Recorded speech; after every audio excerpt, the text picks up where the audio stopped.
Now it's going to be hotter than a couple of mice in a wolf sock. Nah.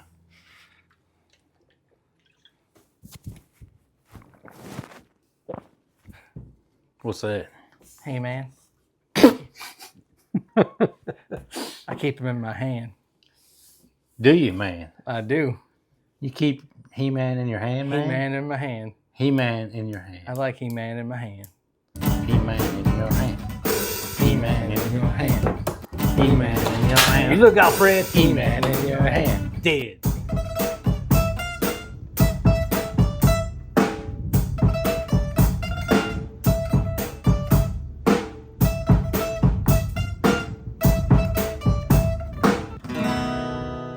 He-Man's in my hand. In my hand. Oh, yeah. I'm sorry. I'm sorry, old Freddy. I got carried away. When I'm waiting for a phone call, I'm just going to put it right there. Old Frederick. What are we talking about today? A movie. It ain't getting no earlier. We're starting the show. I guess, if you want. I mean, we're here. You brought your little hat. You brought your big hat. All right. All right, Letterman.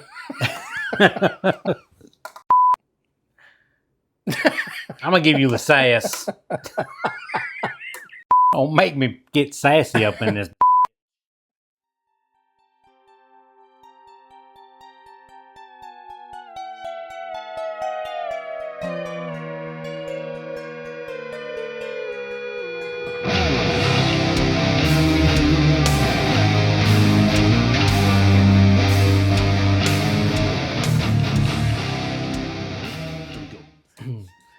Welcome back to another episode of Heavy Metal Horror Show. Glad to have you here with us. Well, they're not here with us, but I mean, kinda, I guess. They're here in When we spirit. release- Yeah, that's true. Spirit. Yeah, tell your friends. Tell your spirit friends. Tell your mama. Nightbreed. It was a fun watch. Yeah. It was 2 hours. Yeah. Pretty much on a dot, you know, and it didn't really feel like it. You know, it was one of those ones that were just, you know, kind of entertained you. Yeah, it does. And the variety of characters in this one, it was pretty insane. Yeah, I think they had more characters than Puppet Master. they did. As a matter of fact, I got a list. Do you? I have a list. It's in the good book. Oh, all right. It's for the viewers.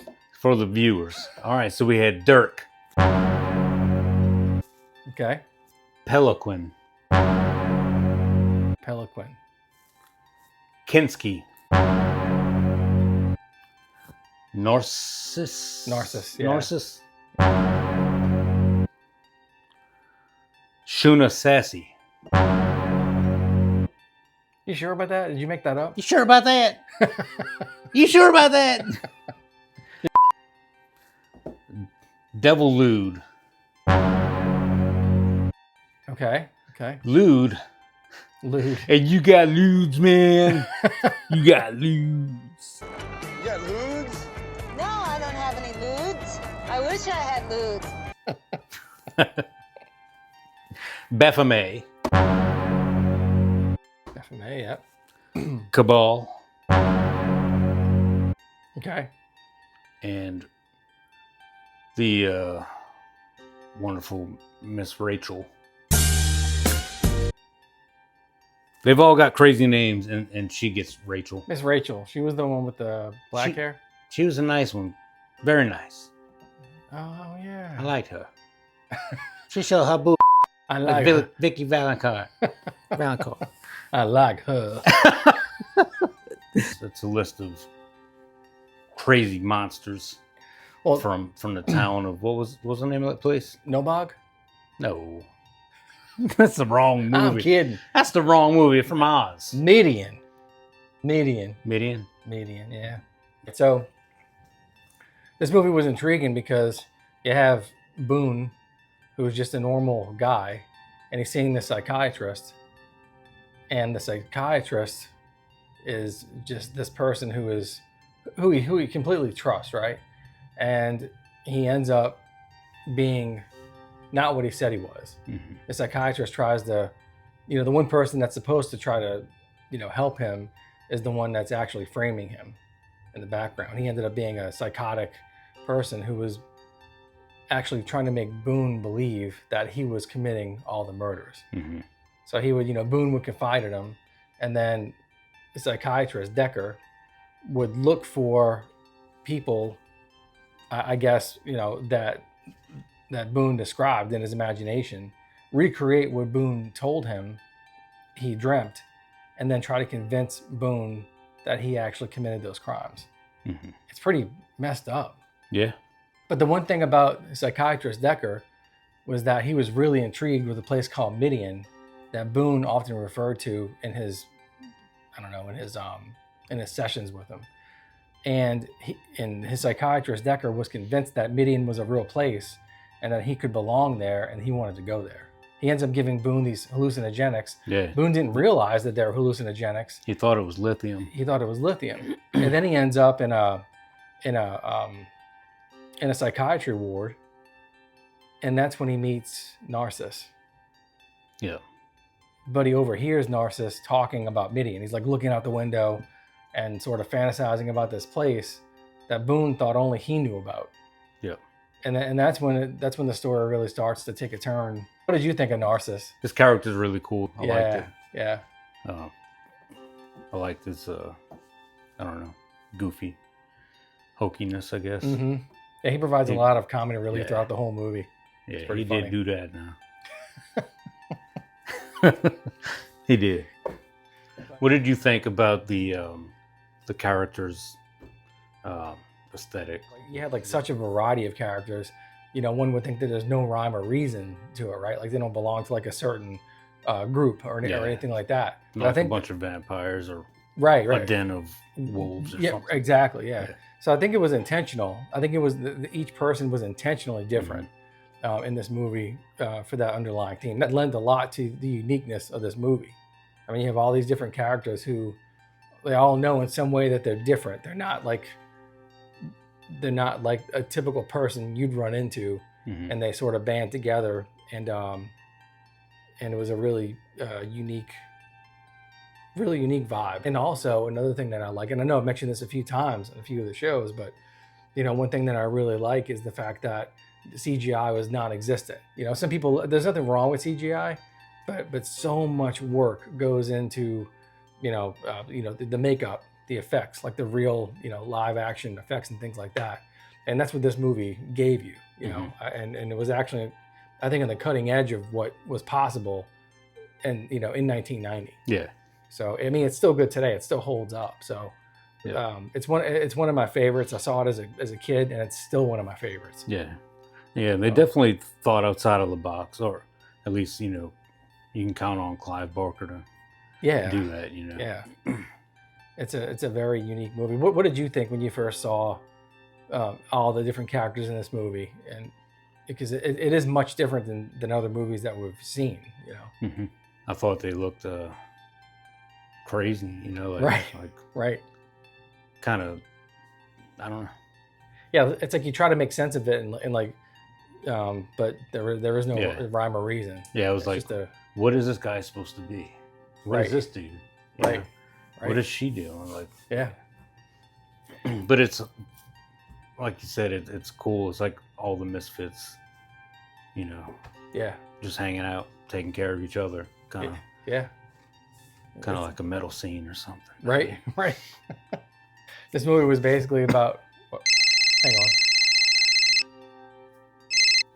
Hello? It's me, Pee-wee. Huh? The stars at night are big and bright. Who's that? Wrong number, I think. I don't know who it was. How'd you like Decker's mask in the movie with the buttons on it? How did he see through that? I don't know how he actually synced through it. I mean, it doesn't make sense, right? There's two buttons like where his eyes were. Yeah.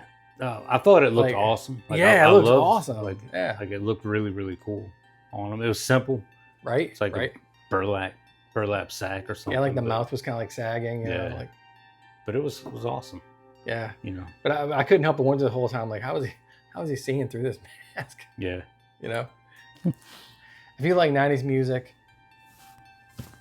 listen to it. If you like if you like '90s horror, and you're looking for something that you may have not seen before, because this wasn't a really widely known movie. I think it grossed around like $4 million at the box office when it came out, and it had like $11 million budget. Yeah. It ultimately made almost $9 million worldwide, but so it wasn't really like, you know, it wasn't really big. So if you haven't seen it, I highly recommend this one. Yeah, it was a fun watch. Yeah, I think it was too. Sure. Yeah, it's got a little bit of everything in it. It's a little scary. It's super creative. It's a psychological thriller. It's got, you know, all the cool effects of the '90s. It's got, the scenery is pretty awesome. Yeah, it's definitely like a more of a fantasy film, Yeah, you know, fantasy world type thing that it is. Yeah, had that kind of vibe for me. and ultimately, it's a story about good versus evil, right? It's about, you know, all these people who just want to destroy this really humble community, just based on what they think they are without really knowing them. See, and then that's when it gets to be like kind of the genius of Clive Barker, because is that really what we're supposed to be feeling while watching this? Because really, it's like the monsters and the people that I named in the beginning, and the main character, they're more like Boone. They're more anti-hero than a hero. That's true. Yeah. You know, Yeah. so that's kind of like cool. Yeah. Like, and I guess where I'm kind of going with it though is good versus evil, and it's like you're looking at it and you're thinking that they're like you're pulling for the monsters and stuff. Yeah. Yeah. But still, it's kind of interesting that there was a priest in it that Yeah. you know, he wants to be part of Midian. Yeah. And they were like, you know, we don't like priests down here, and he like rips his collar off, you know. Huh. And then they're serving Baphomet and Yeah. Yeah. so it was also kind of like Hmm. almost like, hey, don't be afraid to come on to the dark side, you know. Right. Right. Which I'm sure, like, again, that's the genius of Clive Barker, because, you know, around that time period, the 80s into the 90s, there was a satanic panic, and, Right. Right. you know, everything was, you know, Hmm. through the roof. Yeah. with Yeah. I remember sa- that. sa- They would like play albums backwards and stuff, and like they would imagine that they were like, it was like devil talking, Yeah. or like the artist like meant to put like a hidden message in it. Yeah. Or you playing it backwards, like Yeah. we listen to music the normal way. Yeah. Like who would hear that except for you? Yeah. Because you're looking for it. I don't Yeah. know. I always thought that was really funny, Yeah. even as a kid. I guess, I mean, that makes sense too, though. I mean, because all it takes is like the first person to do that, and then, you know, word's going to start getting around like, you know, hey, if you play this backwards, you hear the devil talking on this track or whatever, or, Yeah. or yeah. you know, whatever. And then that becomes, you know, it expands from there. And I guess what I'm going, like, that was kind of the generation, I think, right before our age group. Mm-hmm. So I don't know about you, but I know for me, I guess that could translate to a CD where you're not playing it backwards, but you always listen all the way through the last song, because it was, you're like, did they put a hidden track? You know, Oh, yeah, is there yeah. a secret song? Yep. Yep. You Yep. know? Yeah. So I guess if you're Hmm. a big fan of the band, I mean, you've spent some time to Kind of. look for extra stuff like that, Easter Right. eggs Right. and whatnot. Yeah. Speaking of 90s and odd thinking outside the box and all the creativity that goes into it, did you know that this movie was scored by the one and only Danny Elfman? Really. Yep. Little Danny Elfman. Little Danny Elfman. He played in the movie Elf. That one. You go on and get Danny Elfman, the musical genius. I don't know. Really? No, I never met him. Yeah. Well, you know of him. You just don't know his name. So pretty much any Tim Burton movie ever done has been musically scored Really? by Danny Elfman. Pee-wee, Big Adventure, and Okay. all, like anything that sounds like goofy, like that little circusy kind of vibe, but still eerie. Right. Right. Like it's typically He is a musical genius. Then. Yeah, it's gonna be Danny Elfman's work. So. That's so cool. Yeah. So Clive Barker, who Facts of life. Go ahead, Tootie. I was gonna say that. Oh my god. Okay, McGruber. Clive Barker went on record saying that he felt that the distributor, Fox and Morgan Creek producers, never really understood the film fully, so they chopped it up to fit their narrative. So who knows what it could have been if they wouldn't have done that. I mean, I wonder because I thought it was good.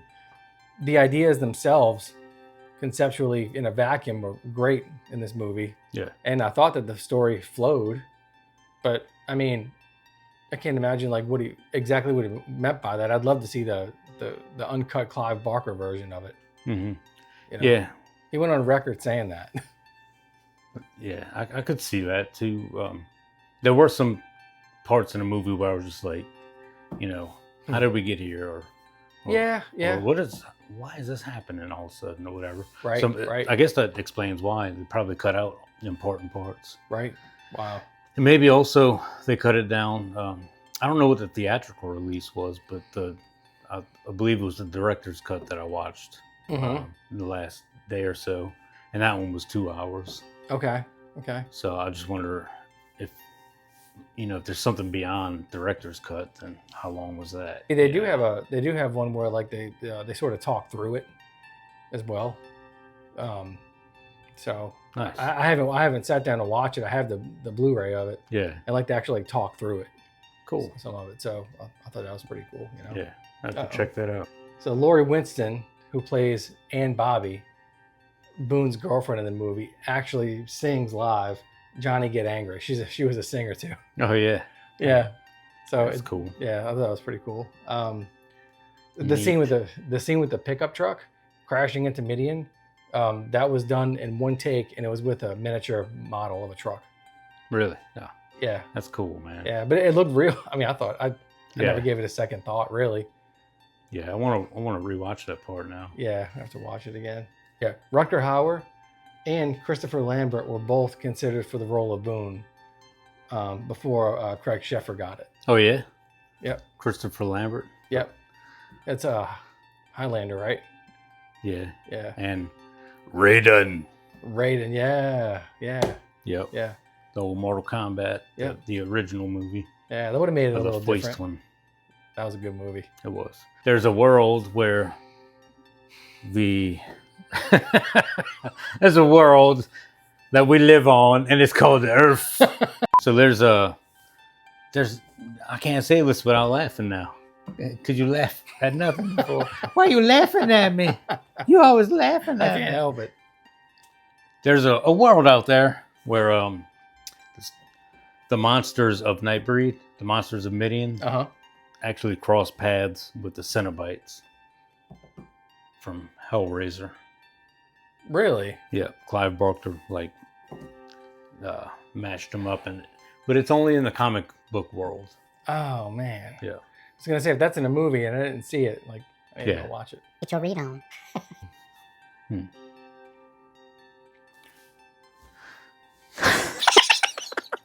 Yeah. So if you like slightly scary, fun, action type movies, definitely would recommend it. Yeah, check it out. I would give this one an HMHS score of 8. It's pretty high on the list for me. Yeah. It was done really well. Still enjoy watching it.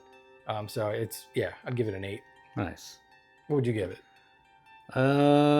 Well, if Vampire Assistance is here, I knew you were gonna bring that up. I would say like maybe a 7. A 7? Okay. Yeah. It's fair enough. Yeah. What'd you give the Vampire's Assistant, a 4? Yeah, when I was being nice. Yeah. Just because it's got John C. Reilly, Yeah. you know, and he's great. For the record, I enjoyed it. Thanks again for checking out another episode of Heavy Metal Horror Show. We'll be back. Don't forget to like, share, and subscribe. And throw your recommendations down in the comments because we're looking for something new to watch. Yeah, and if you've seen this movie, how would you score it? Chillin' till the next episode.